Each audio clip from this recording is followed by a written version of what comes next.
Holy crap, do I ever need to clean the dirt off of this fan Productions presents.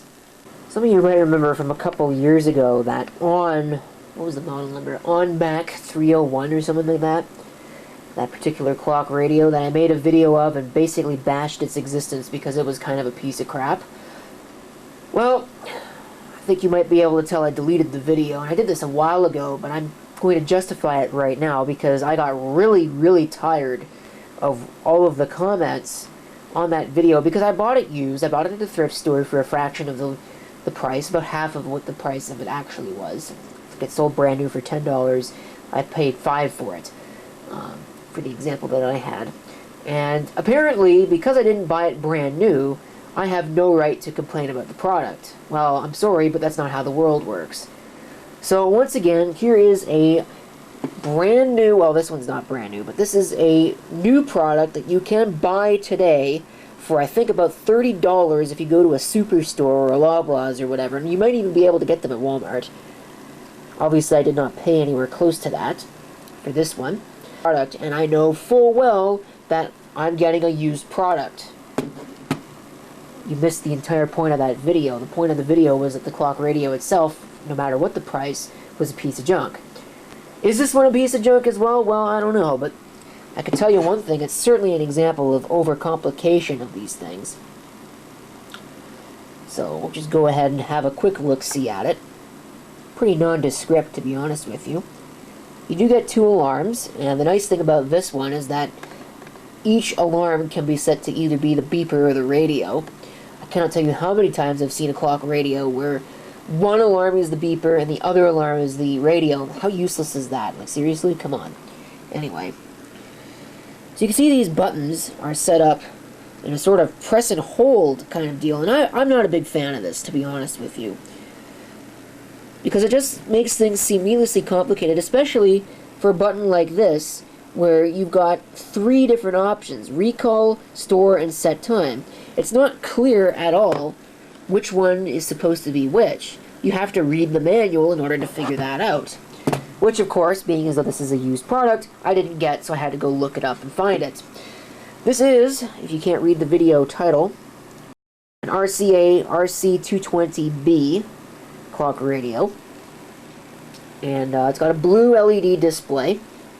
Again, the very needlessly complicated control set there.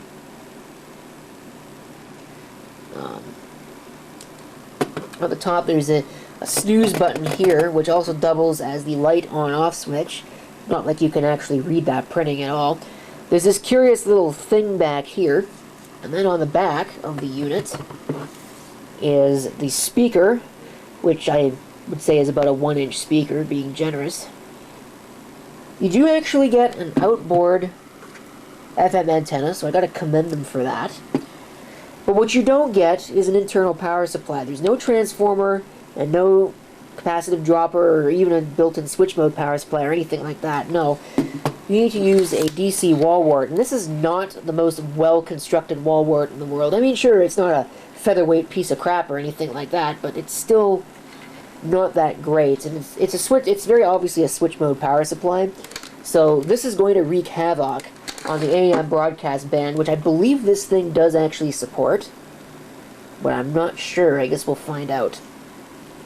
I don't know if it actually even says on it. Usually they're supposed to say what broadcast band they support, but it doesn't look like it actually does so on this one. So that might actually be in violation of federal law. I don't know. And this motion sensor on-off switch, which we'll take a look at here in a second, I'm going to go ahead and plug it in. And I'll try and make this video at least somewhat useful to somebody by showing you how to set it and all that nonsense. Okay, so being a total cheapskate, I've decided not to get out a tripod, even though I've got like 4 of them sitting right beside me. I mean, why do that when I've got the bench space, right? So we'll go ahead and we'll plug this stupid thing in.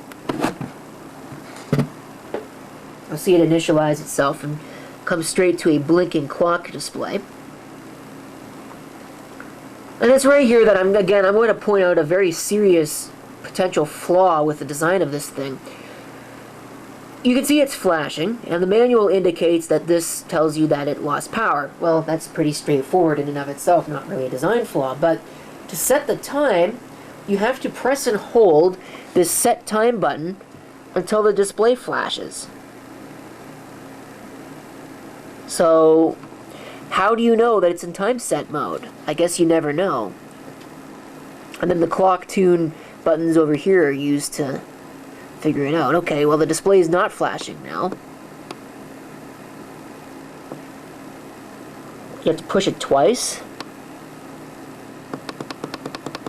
It doesn't seem like it responds very nicely either. Okay, well that's not too bad. So we'll actually set it accurately. It's about 11:36 right now. Actually, it is 11:36. I should probably, you know, be accurate. So then I guess we push the set time button, and it's actually set. So I guess that's how that works. If we go over here, if you push and hold these, you can set your 2 alarms as well. But of course, being as though that's pretty straightforward, I'm not really going to demonstrate that. If we come over here, we have this light on the top, this little nightlight functionality, which is really what I was most interested in about this. So if you push it, you get your little nightlight. Now, this thing right here, this little knob that says brightness, it says light brightness on it, one's natural thought would be that this is for, you know, the brightness of the display, but no, this is actually for the brightness of the built-in nightlight. So, way to make that completely non-obvious. If you want to control the display brightness, you actually have to push this display button, which again is not really aptly named. They should have called that brightness. Or said, you know, brightness and then like light, intensity or something, I don't really know. Of course, if you use big words like intensity, you know, the modern millennial, you know, use my example from my rant clarification video, Joe Babysitter probably wouldn't understand how that works. Anyway, so we got all that mess, and yes, this is actually an AM/FM radio. There's an AM/FM band switch right here. I probably should have noticed that right off the bat. But there's this light timer thing here as well. So you could set it, I think that's, whoops. Yeah, that is what I think it is. So you get I believe that's 2 seconds, 5 seconds, 10 seconds, 30 seconds, 1 minute, 2 minutes, 5 minutes, 10 minutes, and infinite. It's a very interesting infinite symbol. So, I don't know, I guess if you set it for 2 minutes, and you tap it, 2 minutes time, it shuts off. My apologies, it's 2 minutes. So 2 minutes, 5 minutes, 10 minutes, 30 minutes, an hour, 2 hours, 5 hours, 10 hours, and whatever it was. I had it wrong. Probably should have realized that, but I don't know, 2 seconds would have made a little bit of sense. You quickly tap it, but whatever, I guess. So it should turn off, which it seems not to have done. So, I don't know. I'm going to go read the manual again. Okay, so another not so obvious thing is that apparently the light timer only applies if you're using the motion sensor at the back, which is what this little circle thing up here is for. So that's kind of stupid. We'll turn on the motion sensor, and of course it'll turn on. So it is 2 seconds, I was right. Does it actually seem to even work? Doesn't seem to work. Okay, so that functionality, oh, here we go. Doesn't seem to be working properly. I wonder if this is throwing it off a little bit.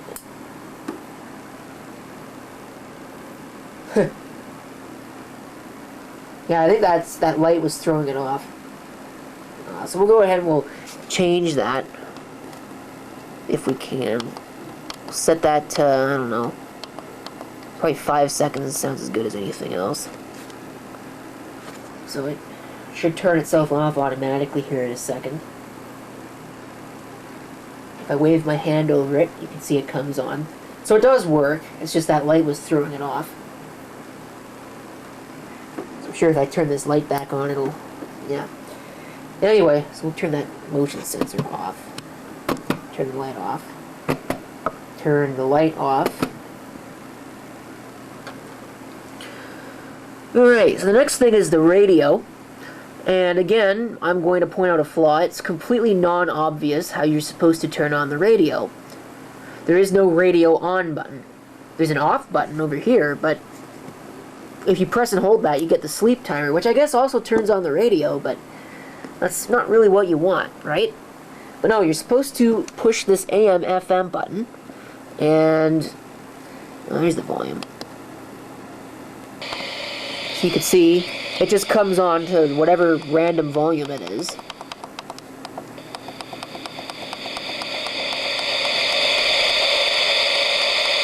Okay, well, it gets decently loud. Very tinny, but not too bad. And to tune it, so we go down to 87.5. To tune it, you push these buttons here, so we'll get a station in. You know, I was actually saying it's been a long time since I heard this song on the radio. That's amusing. That seems to happen a lot in my videos. But again, reception not too bad of that station. That's a local station. Actually, I think that's a... I forget what they're at now. I think they're at 100,000 watts. So should have no problem with that at all. And it doesn't. For the most part.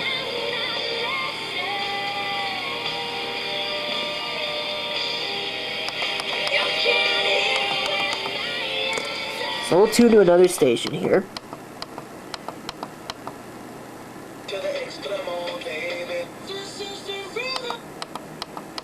Let's see, is there one that's a little bit less powerful? Yes, there is.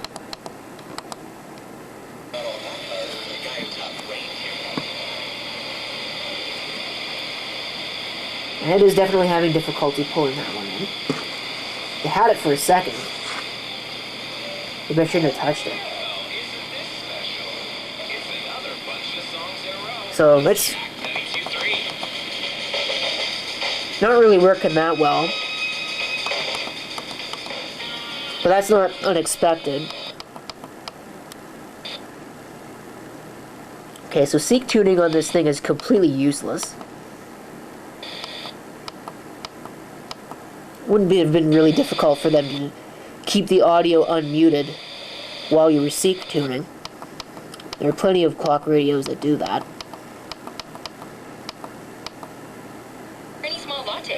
So good luck doing a band scan on something like this. Which is one of the downfalls of these. So whatever, the AM, FM, the FM band is not really all that interesting to me at this particular juncture. But the one thing that we can do, and I don't know, we can recall presets. We get, I think we get 10 presets. Yes, there are 10 presets. They're not set to anything valid, so we can go find a station here. I don't know, like say for example this one. And if we press store, we can set it to like, I don't know, preset 6. Tune to some random place in the band here. Push recall. And again, well, probably should have realized that it's going to go to 6, right? And go back to our station as planned. Okay, so there's that. That's the FM band. How about the AM band? I don't know. Let's go ahead and check this out. 520. Okay, that's a weird place to start. Whoops, that's the volume. Again, listen to all that hash.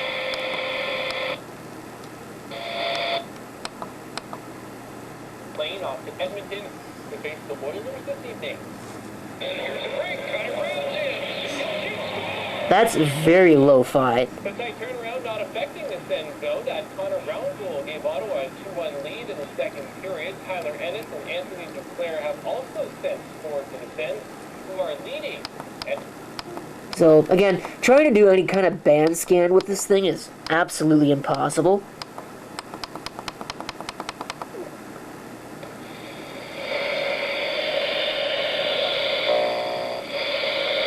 Wow. Did I just kill it? It does have automatic frequency control, but I think that you only get AFC on the FM band. Might be on both.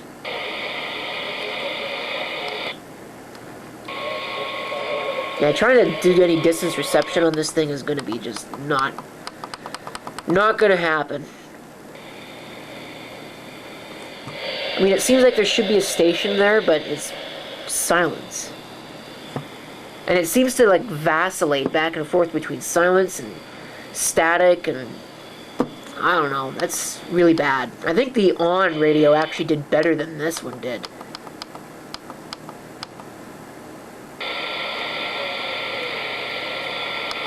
Yeah, there's a lot of noise. Some of it is no doubt some of the computer-generated hashing here, but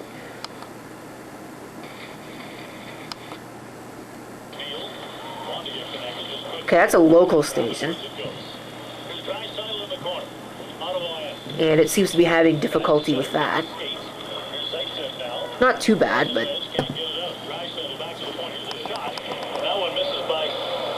there's no bass. It sounds like crap. Really tinny, really low band. It's obviously not wideband reception capable.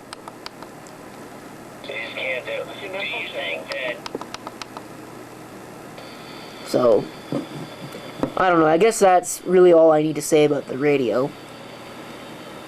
So we'll just go ahead and turn it off, and then I'll go ahead and set one of these alarms, which again is completely non-obvious how you turn these alarms on. There's no alarm switch.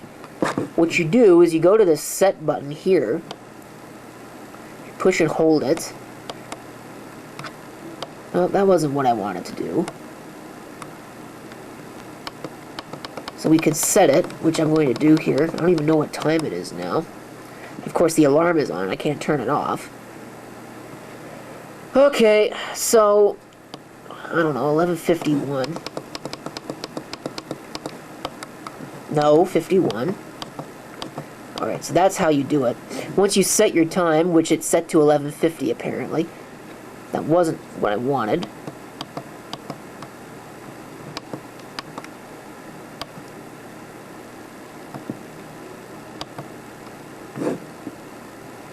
Alright, so let's wait for it to go off here.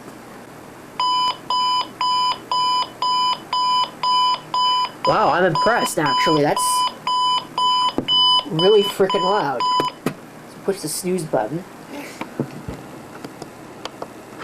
So now how do we turn it off? Again, it's completely non-obvious. No, I want to turn the alarm off. What is this? There we go. Off. No. Let me read the manual. See, you have to consult the freaking manual for absolutely everything that you do with this, because the control set, in the name of simplifying the controls, they've made it way too complicated. The off key turns it off. I mean, that's not obvious. I mean, it makes sense, right, but no, you're not going to know that unless you read the manual. Anyway, so then to turn it off, you push this set key until it goes off. I guess that's how that works. If you want to change it between beeper and radio and off, you push the button. If you want to set it, you push and hold it. But again, press and hold. You know, it doesn't match. Whatever. So, I don't know. I'm glad I didn't spend $30 on this, because this piece of crap is not worth $30.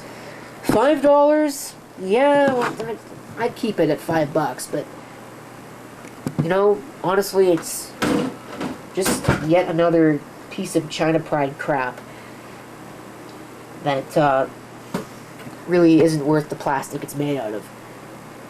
Anyway, I think that's pretty much it for this video. So I hope you enjoyed my bitching about this useless product. And this is CP666 signing off. And I will see you on the next video, which will hopefully be less bitchy. Till then.